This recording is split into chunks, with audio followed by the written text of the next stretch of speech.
guys, it's Eric here at Farpoint Mowers and Mower. Today, I'm going to be working on this fine little piece of machinery. I am turning this, if you've been following the series, Murray Wide Body LT, we're turning it into a poor man's ATV, or what I call a mutt mower, multi-use tactical tractor.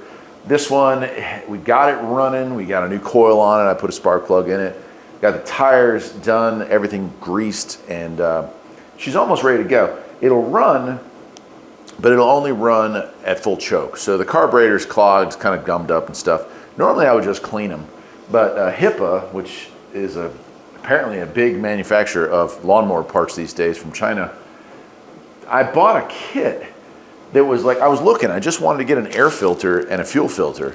To buy the air filter and fuel filter by themselves cost more than to buy a kit from HIPA that had a carburetor, air filter, pre-filter, fuel filter, and a spark plug. That made no sense to buy those parts individually when it came down to that. Now I thought about hanging on to this carburetor and just cleaning that one, but why not use it? So today I'm going to show you all how to give a full tune-up, minus the spark plug, which I did in the previous video. I'm going to get the camera closer in, we'll start disassembling this, I'll show you where this stuff goes, and I will show you how to safely unhook and rehook your carburetor. And then we'll try this thing out. It should be able to run beautifully after that. Let's get the camera closer in and let's do it. All right, you're not going to need a ton of tools to do this job, but you will need a few, and as I go through it, I will show you. The air filter itself comes off with just fingers. It's just a finger screw fitting. And the fuel, so the carburetor is an 11 millimeter, and what you'll also need at least one of is either a pair of pliers and a pair of like needle nose pliers to crimp. Or better yet, if you have a pair of needle nose channel locks, you can crimp and seal off the fuel line while you're doing these repairs. That's what I'm going to be using. So I'll get a regular pair of pliers. Those are to squeeze the fittings for the fuel lines and pull them back, and a pair of channel locks to cut the fuel supply off from the fuel tank. So we'll still lose a little bit of fuel, not a ton, but you might want to have some rags handy as well. All right, I'm going to tilt the camera down and we'll get started. All right, first up, we've got our fuel line here. And I'm just going to take that pair of channel locks that I have here and crimp that off right about there. You don't want to go super tight. You can see I still have a gap left in this, but you do want to squish it down enough where it'll have fuel trickling out even when we're done. And if you want to go ahead and do this part, you just take your pliers and slide it back. You take your pliers, you grasp the fuel line clamp, and you just slide it back. This one's really snug. There we go. Now sometimes when you go to take the fuel lines off, it's better to twist them a little bit, and that'll break that connection loose. Since we're going to be replacing this fuel filter, that's also something I'm going to do. And before I do that, you might not be able to see it on camera, but I am going to put an oil pan up underneath. That way what little fuel does come out won't end up staining the garage floor, or worse yet, causing a flash fire. So let me go ahead and undo this. Sometimes it's a little tricky. This fuel filter has probably been on for at least 20 years. And so between that and the hose stiffening up, you can see quite difficult to undo that. But little by little, you start to make progress. There we go. And we'll let that drain for a second into there. And this gas is not old. Thankfully, whoever owned this before me, they didn't leave any gas in it when they put it out to pasture, so to speak. When it stopped running, they just drained the fuel, or the fuel drained itself over the years. We're not sure, but that's a huge help because that does cut down on your waste. You know, you have to drain the tanks if there's any kind of old fuel left in there, because that'll wreck a new carburetor, or if you clean your carburetor, it'll destroy it pretty quickly. Boy, that really is on there, but it's almost out. There we go. Okay, pay attention to the direction. And what I'm going to do is go ahead and insert my new one right away. And I'll put the clamp back on there. That's one less step we have. Then we'll do the same thing here. Now this one didn't have a clamp. If you lose or damage or break a clamp, don't leave it like that. Don't leave it empty. What you should do is get yourself a zip tie and squish down with a zip tie. Almost as good as these band clamps. and a lot less expensive than some of the other options that are out there. Okay, for right now, we'll leave it just like that. I am going to leave the fuel line cut off, and we'll go ahead and take this part off. This is our air cleaner. So if you're just interested in replacing your air cleaner, this just is a thumb screw. Pull that up, and what we expose is our air filter, and this is called a pre-filter. This filter, when you go to replace it, you should take a little bit of oil and kind of dampen this with oil. It catches the really small dust that can enter while you're mowing or whatnot. And then the filter behind it here is our regular air filter. And when I get this off, I'll show you. This one's nasty. And so that's what this was going to be, is a carb cleaning and an air filter. But holy cow, look at this ugly looking filter here. Well, that actually just disintegrated and broke when I took it apart. But look at that. That is dirty, dirty. Who knows when the last time that was replaced? In comparison, that's what a new one looks like. So definitely something you want to keep track of. If you haven't replaced your filter in a good while, it probably needs to be done. All right, so now we're ready to go on to the carburetor, and first step we're going to have is we have an 8mm up top here. Go ahead and remove that. I've got this 1/4-inch ratchet set that I picked up from Craftsman about 100 million years ago. Unfortunately, Sears isn't around, but Craftsman is still sold at Lowe's. So I'm able to get these tools swapped out when they break. So you pull that off, and that's half of it. So once we have that pulled off, this is our air filter housing, and there are two 11mm bolts right here. We're going to take those loose. There is a hose behind here. It'll be easier to see once I get it loose. I'll show you it. But that is for our PCV valve. So I'm going to go ahead and remove those two 11s, and you'll see how this top part just slides up and out. This one right here, and there's one directly on the other side there. And these shouldn't be too tight. You do want a good seal so dust doesn't enter the engine on the other side of the air filter, but you don't want it so tight that it's going to damage or deform this plastic.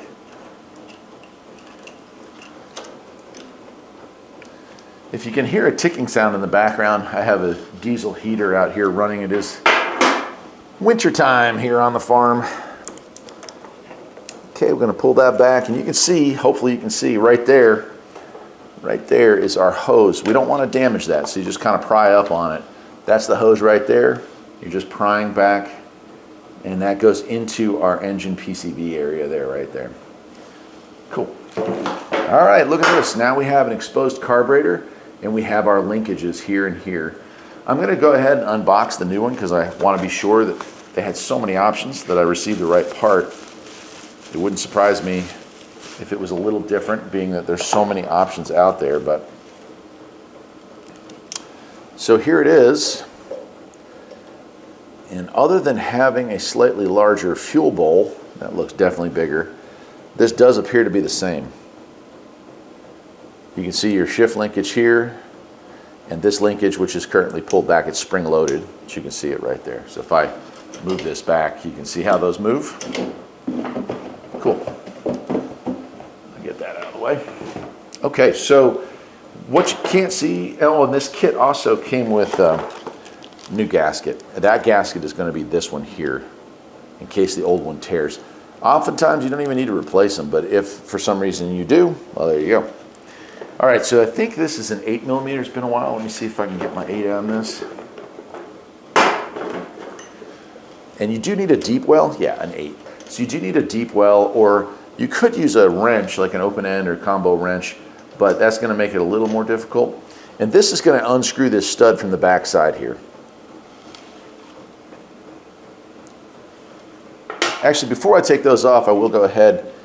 I'm going to remove this fuel line. We'll just push that down into the bank there.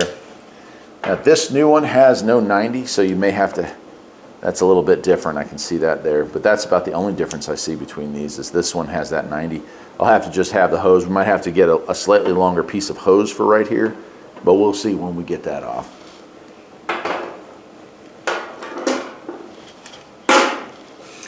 All right, I got my 8mm on here, and I'm going to loosen these. They shouldn't be too tight either. You don't want to deform the plastic or the aluminum. These are, made out of magnesium or aluminum oftentimes, and you just don't want to damage that brittle stuff, especially after all these years. We'll unscrew these, and when we do, we're going to give ourselves enough slack to start taking these linkages off. Just pay close attention. If you use a cell phone, you can take a picture of the location and how they're sitting. That'll help oftentimes. So if you do forget the location or the placement of one of these, it'll help you put it back in there properly.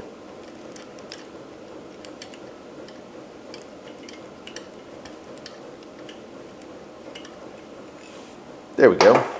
And now to release these, you're just turning the carburetor up, and you can slide the first one off. And then you're doing the same thing here. Let me see, which way does that go? There we go. You're going to turn it around, if I can get through there. There we go. And there is a very teeny spring you also have to unhook, okay?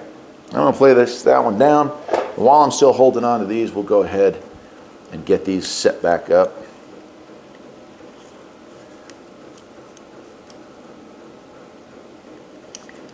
So that one goes through. Sometimes a little hard to get in. You don't want to bend that spring. That helps with the governor. Maybe hard for you to see even with close-up and my gloves on here is probably blocking some of the view. This usually is a lot easier, but I'm trying to do this in a way that y'all can see it. You'll notice I'm wearing gloves in a lot of my videos on this channel and on the automotive channel. The truth is there's a lot of toxic stuff that we're exposed to as mechanics, and I'm nearing retirement age, so I don't really want to get any more than I've already had on me, and so that's why I wear these gloves. I had some health issues earlier on in life because of the chemicals that I was interacting with on a daily. Okay, you can see that one's now back in place with the spring.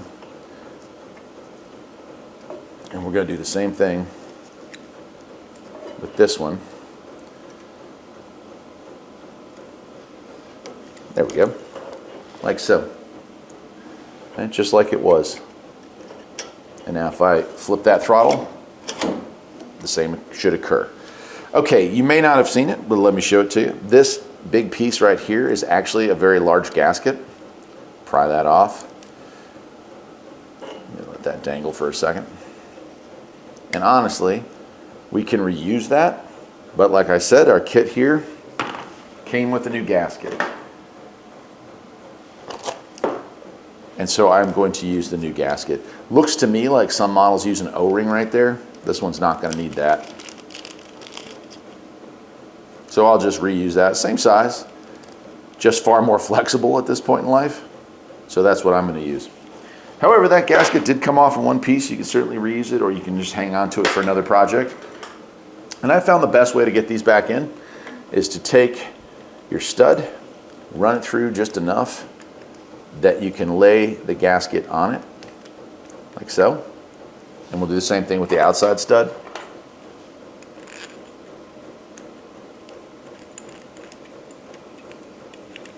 There we go. And now I'm going to slide it into position, and I'll screw that back into place. It's amazing how many mowers go to the junkyard or get thrown out or whatnot or sold cheap because they don't run properly. And a lot of times, honestly, taking the bowl off of this would fix this, or just a little bit of love. You can see this mower sat for 10 years, and here I am. I was able to get it running with about $11 worth of parts, and I'm going to have it fully tuned up and ready for another mowing season, or in my case, a new roll here on the farm, by spending less than $40. And that's incredible that people throw away stuff that really could be fixed so inexpensively. One more thing I'm going to point out, this one, I don't know why I don't need this on here, but there is a way you can slap that on there so you can make adjustments to the air fuel. I'm not going to put that on there. I don't really want to mess with that, but it would sit right there if you wanted to have it so you could change that around. That is your air fuel mix. This other screw here is your idle adjust. You can bump the idle up ever so slightly by turning that in, or lower it slightly by turning it out. Just so you know what those do. Okay, this one here, we're pretty much ready to put it back in. It may be hard for you to see, but there is a rubber gasket here, and that's what we have. Again, as long as we tighten it down, snug it down, we should be fine. This hose connection here goes to our PCV system, and so when I slide this back in, it's kind of a dance I don't want to tear that boot if possible, because that's a little more expensive, a little harder to find those replacement boots. Once we have it on, slide it back down and back into place. And that's that. Oh, that popped off. There we go. Okay, our PCV hose is back on. Our air filter is back in its proper location. We can put our 11mm bolts back in place.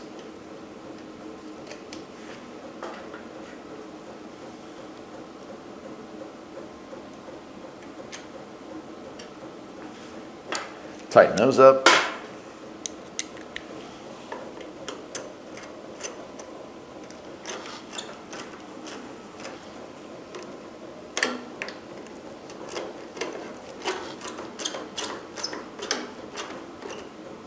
Snug, but not crazy.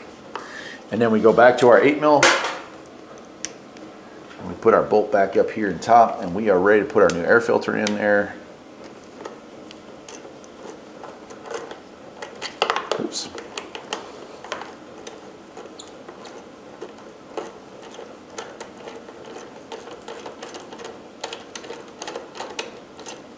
If you ever come across one of these that's been worked on and parts are missing or pieces are missing, like this screw right here, do your best to try to find something on the shelf that'll fit it, something that we can use so that everything is back the way that it was intended to be.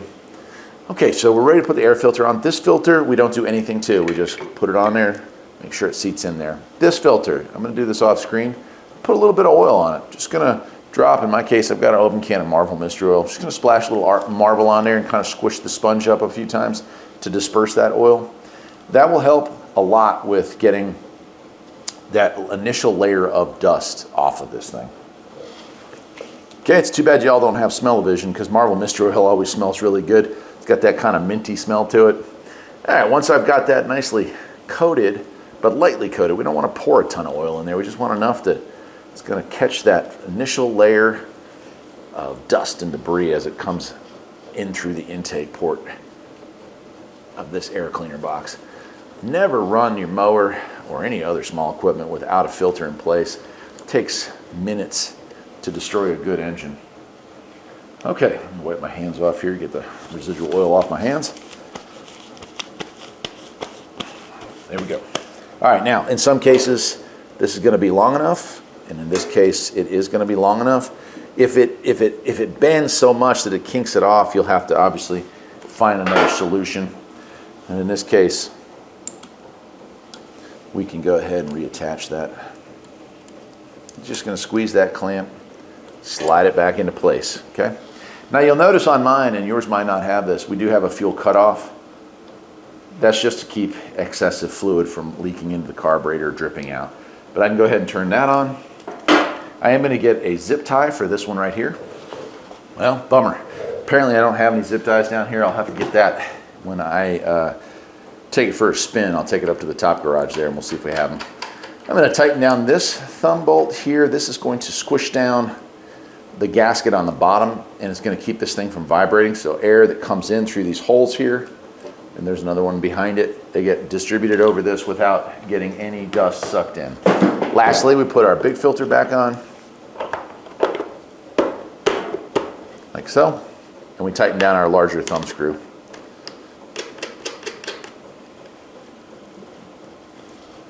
And we can release this. It's time to clean up and see if our new carburetor works, if it needs any adjustments. Most of these adjustments are available right from below. We don't need to disassemble anything to get back to it. So that's it. Let me pause the camera. We'll roll it outside and fire it up and see if she will now start and idle.